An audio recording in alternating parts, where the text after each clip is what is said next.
Dr. Dan Caliendo spent the better part of every week at HCA Wesley Medical Center in Wichita, Kansas, where he was in charge of the emergency room.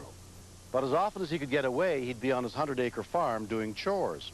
He was there on the afternoon of July 15th, 1992, when his wife of 27 years, Mary Jo, caught up with him.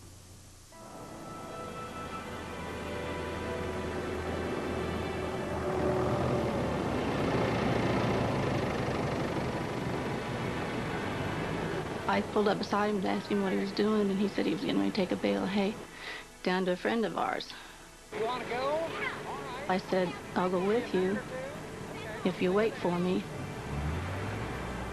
It was hot that day, and I wanted to go home and change clothes.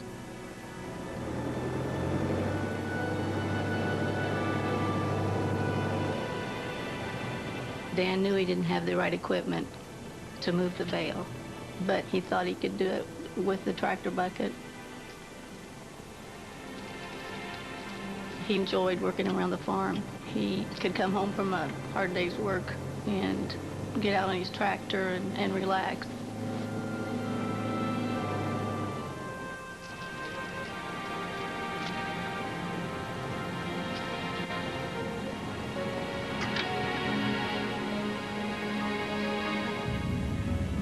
When I was coming back, he was starting to raise the tractor bucket up.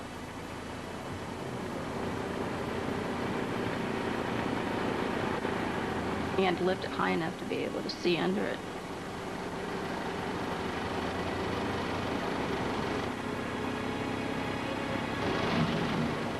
I have heard they weigh anywhere from 900 to 1,200 pounds.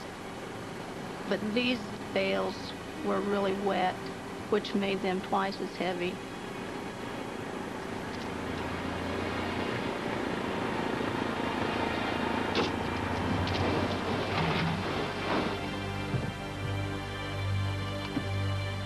It happened so fast. I don't think I realized how bad it was until I got up to him. He was having trouble talking. And I kept saying, I'm sorry, but I can't understand what you're saying. And he kept trying, and on about the 5th try, I finally caught what it was, and he was telling me he wanted me to kiss him goodbye.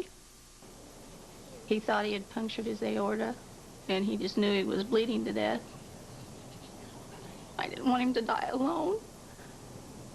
I didn't know, should I run for help, or should I stay there with him? But I could tell what he was wanting me to do.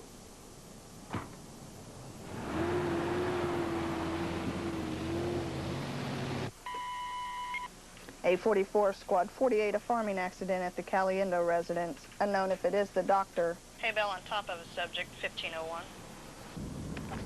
The nearest medic was more than 10 miles away, but Jim Schmidt, an off-duty paramedic and friend of the Caliendos, happened to be driving near the farm. My biggest fear was the fact that it was Dr. C, as we call him. He's a doctor with compassion, and he cares for his patients and for the others in the emergency medical service loop. He was one of those kind of people who come along, I guess, once in a million years. I was very afraid because I've heard of accidents like this before, and unfortunately, you usually get there to have a dead body. I was afraid he might have died while I was gone for help. My heart was pounding so hard that it felt like it was up in my throat. But he was still hanging on.